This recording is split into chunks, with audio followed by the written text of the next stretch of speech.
The seven princes of hell, also known as the seven emperors of hell or seven kings of hell, are the highest authority in hell.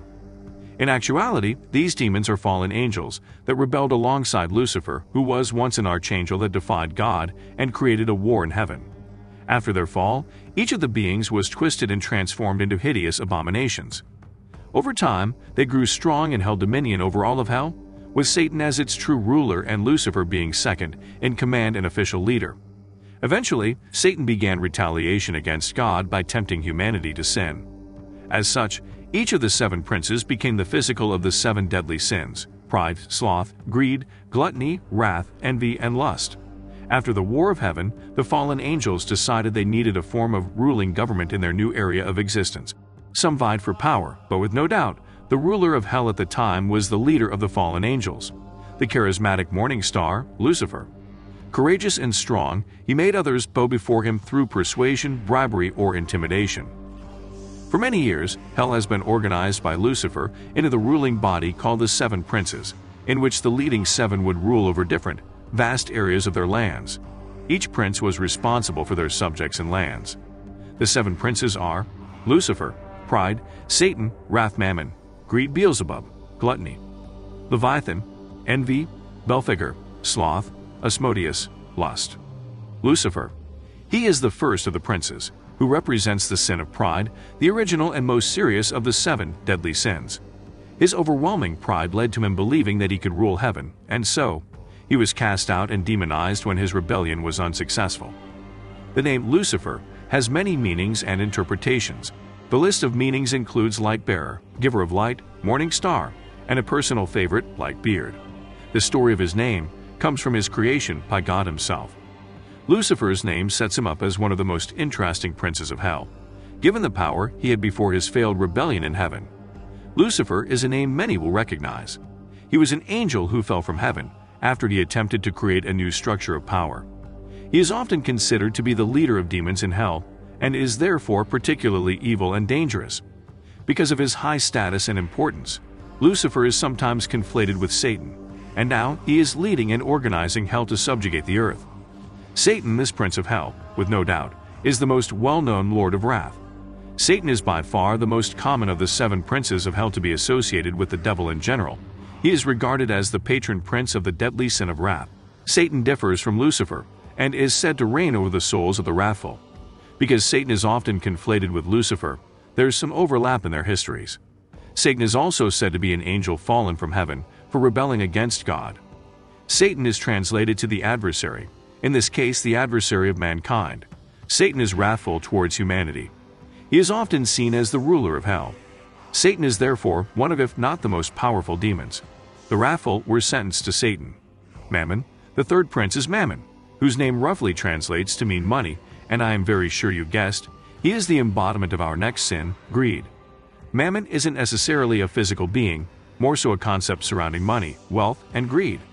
Over time, this began to change. He was personified as the demon of greed in numerous pieces of art and literature, and thus some scholars began to classify him as one of the princes of hell, who would enslave those who were driven by greed and the accumulation of wealth. At times, Mammon can be confused with Beelzebub, and though they both can be seen as demons of greed, greed and gluttony aren't necessarily the same thing. Mammon was greedy even while in heaven. Part of the reason for his fall was his valuing the gold streets of heaven over his feelings for God, so it's no surprise that the same demon tortures those who are greedy. Beelzebub. The fourth prince is Beelzebub, the lord of gluttony. Another name you may also see is the Lord of Flies or the Lord of Flyers, which refers to his ability to fly. In the Testament of Solomon, he is a fallen angel often associated with Lucifer. He is like the chief lieutenant to Lucifer and integral to a successful revolt against the devil. Beelzebub is often conflated with Satan and Lucifer, along with the more standardized devil. Beelzebub especially has a very specific connection to flies that Lucifer and Satan don't. Beelzebub is the one most often hailed as the Lord of the Flies. However, it's the connection to flies that separates him from his contemporaries. He has complete power over flies on earth and uses them to ruin harvests. He is also the leader of the Order of the Flies, which is a specific entourage in hell filled with all of Beelzebub's lieutenants and underlings. The New Testament regards him as chief of the demons, and he is also associated with gluttony. Biblically, he's normally associated with diseases. However, Beelzebub has a long and storied history in biblical lore and apocrypha, where he is often characterized as being just below Satan in rank. Some stories rank him above Satan. Leviathan. The fourth demon prince is Leviathan, which represents the sin of envy. This may seem a little different from what most people think of a Leviathan. They think of him as an enormous sea monster, not exactly something you would imagine could be found in hell. He is a demon responsible for punishing those guilty of envy by swallowing them whole. Leviathan was also often seen as representing the gates of hell. The entrance to hell was seen as the gaping mouth of a monster, known as the helmet or the jaws of hell. With the Leviathan being seen as all sorts of creatures, from a giant sea serpent to a large whale or even a crocodile. Leviathan is the figurehead of envy. While Beelzebub, Lucifer, Satan, and the like are often conflated, Leviathan has been, and seemingly always was, a separate creature who was, quite literally, a monster. He was also the prince of hell, responsible for punishing the envious because they have gained sinful pleasure from seeing others brought low. Leviathan was responsible for the envious. He is regarded as the punisher of the envious sinners. Leviathan was said to be responsible for tempting people towards sacrilege. Belfigure.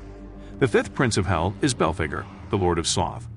Sloth is the neglect to take care of something that one should do. It is translated to apathetic listlessness, depression without joy. Belfigure is also known as the chief of laziness, but there is more to his character. He is better suited as the prince of manipulation and deceit. Belfigure takes many forms, choosing whichever one he feels will convince his victims into doing his bidding. He convinces, seduces, and manipulates humans into creating ingenious inventions that will make them rich, like a whisper or a nudge in a certain direction that leads to amazing discoveries. But when these are complete, the wealth and esteem are snatched away by Belfigure. He may not be the most imposing or terrifying demon, but Belfigure is about as cunning and deceitful as they come. While Belfigure was assigned to the crime of sloth, his actual abilities go much deeper than being depicted seated on a toilet. The whole idea of him being slothful comes from his being inventive enough to create devices to do the work for him, and by extension, by tricking humans into doing the work and then claiming credit for himself. So in a sense, his sloth gave way to ingenuity. And one of his tricks as a deceitful being is his ability to take whatever form that is most beneficial for him at the moment. Belfigure is said to offer wealth and inventions, and that connection with wealth, which allows humans to not work, is likely why he ended up being associated with sloth. Belfigure tempted people to be lazy and to do evil through their inaction. He is the demon of sloth and urges people to be apathetic to the misfortunes of others. He is the very cause of depression, the one who turns good men into indifferent creatures with no care for other people but themselves. Asmodius, the final prince of hell, is Asmodius, who represents the sin of lust. Most of what we know about Asmodius comes from the Book of Tobit, as well as some other Talmudic stories, such as the construction of the Temple of Solomon. Many saw his role as spreading lust through the land, from common people to kings and queens, and no one was safe. The Talmud brings one of the best stories relating to one of the 7 princes of hell, and it occurs in the Book of Tobit. Interestingly, is possibly the most self-involved of all the princes, having long since fallen in love with himself as the epitome of lust. Unbridled narcissism, he tempts and seduces mortal souls into loving one another and themselves over their God, twisting their sexual desires and urges also.